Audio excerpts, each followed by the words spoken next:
มาพี่น้องเนาะเปิดภาพมาส่งบรรยากาศตอนใกล้สิค่ำพี่น้องเนาะอยู่ทางนี้บ่มีฮอดแดดฮอดยังเลยพี่น้องเลยมีแต่เล็กน้อยพี่น้องเนาะส่วนหลายมีแต่สีมืดครึ้มบดพี่น้องเลยเป็นแบบนี้เลยบรรยากาศพี่น้องเนาะคืนนี้ก็ฝนตกบดคืนพี่น้องเลยเอาพี่น้องเนาะคนอื่นเบิดกระกาศทักทายสบายดีเด้อสบายดีสวัสดีพ่อแม่พี่น้อง FC เบิดสุขุสุคนสมองสุบอนขอสู่ฝั่งลาวฝั่งไทยและดูทางต่างประเทศนั่นเลยยินดีต้อนรับเข้าสู่ช่องสายกกสายบุญอีกแล้วพี่น้องเนาะก็พอๆกันกำลังพัดไส้พี่น้องเลยพอดีเปิดคลิปอยู่ที่พี่น้องเราพอดีว่าพากันมาโหลดคลิปเลยมียังมาจับแขนนี่โตยังอันนี้โตยังอันนี้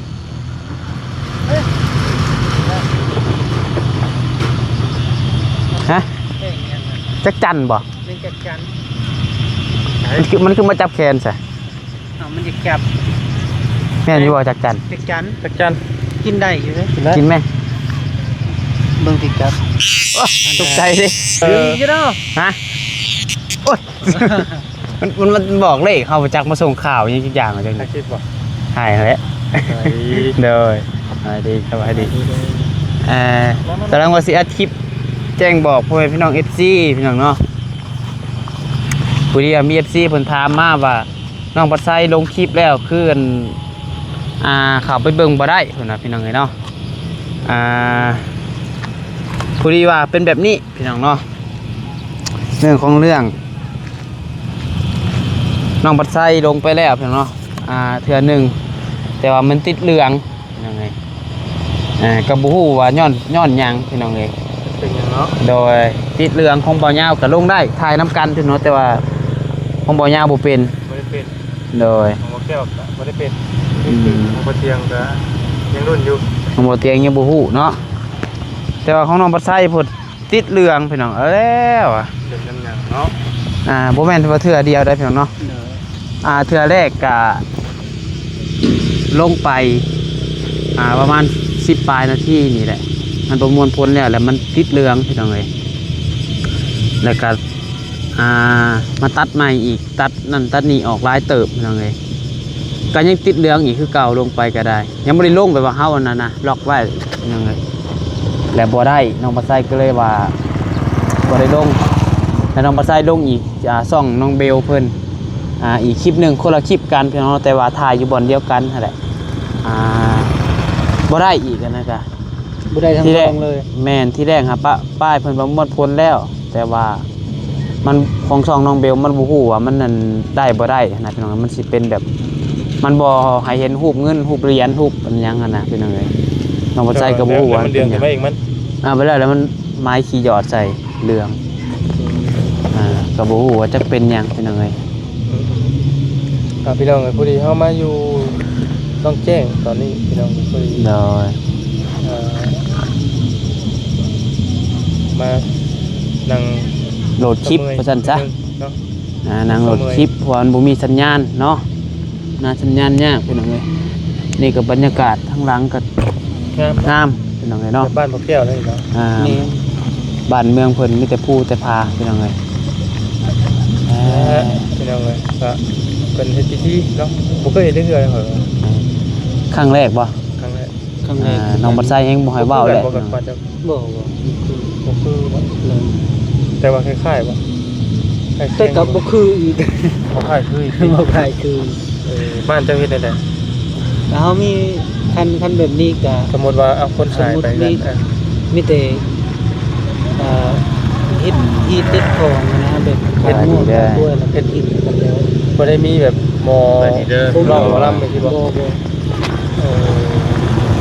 เอาแฮงบ่ถึงแหละแต่ว่าเซโปนก็อยากมีแบบที่เห็นมีมีดมีเงาเหมือนกันคล้ายๆเดียวกันนี่ใต้คือกันลักษณะผีมันเฮ็ดคือกันก็มีมีดมีหยังมีเงาก็เอาขาหมูและเซโปนแล้วก็มาเฮ็ดแบบนี้แบบเดียวกันเนี่ยผีที่จะพูดกันแต่ว่าอาชีพไปเรื่อยๆว่าไงแต่ขนาดพูดเท่ากับบาง บ้านก็ยังบ่ได้คือกันนะบางอันบางแข่งบางสถานที่ก็ยังเฮ็ดคือแบบเดียวแต่ว่าคล้ายเคียงกันนั่นแหละคล้ายๆกันเนาะคนชิงลูกพี่น้องเนาะ เห็นแล้วก็เนาะ เอาไปเลยกาโยกมีแต่สเตะหัวเนาะ สเต็กคือคงมาเป็น สเตะ ยกก็กินพี่น้องเนาะ สเตะ ให้มากินน่ะนะแบบ บอกให้กิน พอหมอ เนาะ เราให้พอใหญ่ผู้นั้นน่ะสิแม่น ถ้าเป็นนั่นเลย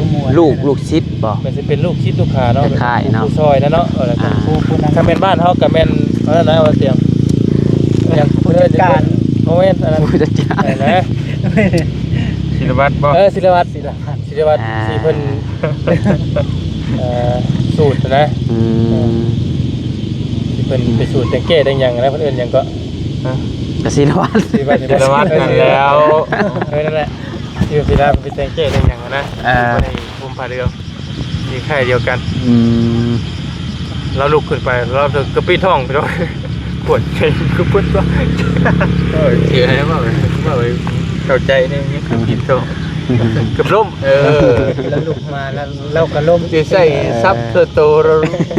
ซีเข้าใจอะไรคือปีท้องว่าแล้ว เมาจ้ะ เมาเกือบหงายท้องนะพี่น้องที่เพิ่นเนาะ แต่ว่ากินเหล้าลาย บ่เคยเห็นเลยจะโปนกับอีกแบบนึงนะแต่ว่าคล้ายเคียงกันเลยแตกต่างกันนิดนึง โดย หลักๆเพิ่นก็เป็นหมูงัวคือกันนั่นแหละแล้วแต่ภูมิแล้วแต่ภูมิผู้น้อยผู้ใด คือตอนนี้นี่ก็ยังอยู่ร่องแจ้งอยู่พี่น้องเนาะ จะสิมืดแล้ว อยู่เมืองร่องแจ้งแข่งใส่สมบูรณ์พี่น้องเนาะก็ยังบ่ได้ทันได้กลับง่ายบ่อ้าย สิ้นเดือน ร่องแจ้งบ่คิดฮอดเมียแล้วอ่ะเนาะ ก็คิดฮอดอยู่ คิดฮอดแล้วบ่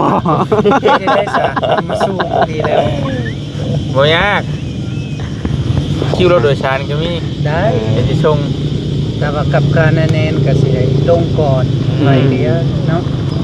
แต่ว่ามันเอาบ่ได้แล้วเรานายเพิ่นเรียกโตก่อน บ่ เอาได้ บ่เรื่องบ่เรียกแล้วเพราะว่ามีกำหนด10วันอยู่แล้ว สมมุติว่ากาย10อยู่กาย10วันเด้ซะ บ่ได้ ต้องยื่นต่อก็บ่ได้บ่เอาว่างๆมื้อนั้นคือว่าได้อยู่ ได้ก็ต้องลบไป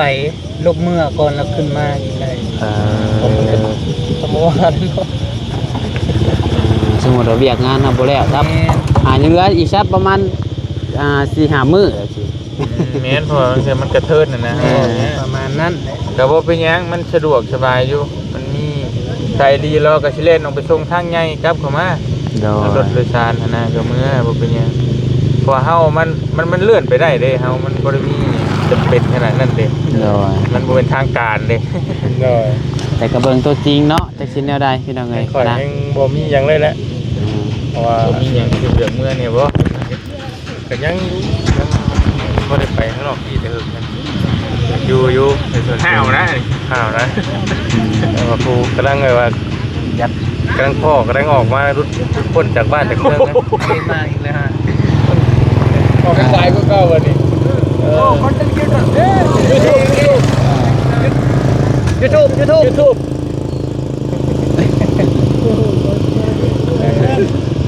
ภาษาอินเดียสบายดีเลยบาด จัด สบิได้ คนอินเดียพี่น้องเนาะเพิ่นมาเที่ยวบ่ใกล้ๆเพิ่นมาเที่ยวมาหยัง เรียก เนาะ เบิ่ง เรียกเลย เจ้าก็มีเรียกทุกที มันเรียกไทยกับอยู่ฝั่งไทยมันไทยทั่วคนจะสู้ไทยหลักๆเพิ่นน่ะ บางเทื่อก็มาเผาทานนี่ ฮะ ดีไร บ่แม่นมะพร้าวทานมาเฮ็ดธุรกิจมืดเพิ่นน่ะ มืดบ่ โอ้ธุรกิจมืดเด้อเนาะเอ้า เราก็ดูน้ำเราก็ไอ้ผู้กองดูน้ำบุษราน้ำบุษใจเป็นขายทั่วกระปนมันพูดนะเห็นตายสลัดจึกแล้วเฮ้ยฮะแล้วก็เขานั่นเขาเห็นดูไทยโดนอยู่เล่า โรตี แล้ว อันนี้ได้เลยยังใจบ่แม่นลงมือแล่นี่หน้านี่ประเด็นอีจังตัวนี้ตะกี้ให้จักอีหยัง อยู่บ้านเพิ่นเกิดละอยู่บ้านเพิ่นแต่อยู่ไทยบ่เคยเห็นดอก เป็นบางคนก็โกยแล้วก็เหยียบอ่ะ บ่กันเฮ็ดอยู่ไทยอยู่ลาวนั่นเขตมีคนกิน เพราะว่าแต่มีคนกินเนี่ยจะโดนจับพร้อมดิ เพราะมันโมเมนต์เนียวนะมันบ่สะอาดนะที่มันจะกินดิให้คนมาบริโภคมันก็บ่ เลย คนไหน แต่ว่าประเทศเพิ่นเนาะเพิ่นอันนั้นเอ้าพี่น้องเอ้ยคลิปนี้ก็บ่ได้มีหยังหลายเด้อเพิ่นเด้อ มาอยู่นี่ มาแจ้งบอก FC ซื่อพี่น้องเอ้ยว่าเป็นหยังคลิปสิยังลงบ่ได้น้องบ่ใช้จังลบนะพี่น้องเนาะก็คือว่าหั่นแหละมันติดเรื่อง ยังบ่ลงบ่ได้จักมื้อแล้วมา อันนี้บ่ มือแล้ว 3 คืน 4 มื้อ3 คืน 4 มื้อมื้อแรกนี่คืนที่ คืนที่3มาแรงคืนที่ 4คืนที่4พอนอนลองแจ้ง 4 3คืน3มื้อซะเดี๋ยวนี้แม่นบ่ล่ะ เลย มื้อเอามาน่ะมื้อเอาเดินทางนี่มื้อนึงเอามาฮอดมื้อนึงวานนี่มื้อนึง4มื้อนี่เด้ แม่น3 มื้อ 4 คืน 3 คืน 4 มื้อ 3คืน4มื้อเดี๋ยวเนาะพี่น้องเอ้ยเอาเดินทางกับมื้อนึงคืนนึงนี่เด้ไล่ไปด้วยมาเลยที่1 2 3 4 5 6 7พอได้นี่ ฮอดยังเลย มันเกิดได้ โอ้ เกิดไผเกิดเคยนี่มื้อใดน่ะ27 บ่เมื่อบ่ซะ 27ผู้โอ้ยังอีกโดน อัน26ครึ่งจังเมื่อ มื้อยังกันน่ะ ฮะ มื้อละ เอ้าย่านว่ามันเกิดมื้อลูกหาเมีย โอ้ พอดีวันที่3กันเดือนออก บ่เมื่อเป่า เกิด เค้ก ให้อีกไปน่ะ บ่เมื่อเป่าเค้กน้ำลูกน้ำเมียบ่ ปีแล้วนี่ก็บ่เตียงเป่าให้อยู่ใช้ไกลนี่เอาไปแถวไปเอาไปเหนือบ่ไปเหนือกันแล้วไปหาเป่าน้ำนี่แค่ยังก็ได้เงี้ยเนาะ เอ้าพี่น้องเอ้ยวันที่7นี่มันเกิดเบาหยาวเด้อยันว่ายันมูอยากสิเค้กมีบ่อยสิต้องอย่างนี้ มีอยู่ก็สิมีอะไร จำนี่ได้อยู่บ่เนี่ยก่อนได้บ่ มีอยู่เค้กตามสั่งเด้เขียนไว้อยู่ เหรออยากหรอก เจ้าเกิด27ที่เฮาเพิ่น28เดือนที่ก่อนพุ่นแล้วผ่านมาแล้ว ที่ว่าเดือนเดียวนะก็เอาพบกันเลย บ่เบานิ้วบ่ หัวแหง เบานิ้วเพิ่นก็ที่ ผู้กองว้าวน่าเกลียดดิผู้กองจริงเว้ย เอาไปเห็นในบ่กระเป๋าเด้ ประเทศบ่ คอนเทนต์เด้ บาปแล้วดอกเนาะจักหน่อยก็ซื้อขนมไข่ให้แล้วซะนี่เนาะเอาสิซื้อให้ดอกแต่ก็5,000น่ะก็ได้อยู่แล้วว่า โอ้ยเนาะบ่ได้เลือก พอได้เป่าพรอธิษฐานได้จะดีมีแห้งก็พอแล้วเนาะ เดี๋ยวเฮ้ยนังเทื่อถึงวันที่1ลีกของเขาสิ โอ้เว้าบ่ได้ได้เบิ่งก่อน วันเสาร์เนาะ วันเสาร์เบิดมื้อ เราเป็นโม มื้อกับวันอาทิตย์แหละเดี๋ยวเนาะแต่ว่าบรรยากาศวิวดีหลายพี่น้องเนาะดูโล่งแจ้งงามพอดึกพี่น้อง ไปซะพี่น้องเนาะมีแต่ว่าสำหรับคลิปนี้ขอลำลาก่อนนะทางเด้อหากเป็นกำลังใจให้ทางทีมงานแน่พี่น้องเนาะจังหวะการพี่น้องไปทางใดต่อก็ได้โดยไป พี่น้องเนาะไป สบายดีสู้ๆโดยไป บ๊ายบายลงคลิปได้อยู่บนเตียงก็ได้ บรรยากาศพี่น้องเนาะเราบอกภูมันจะพูดแต่พา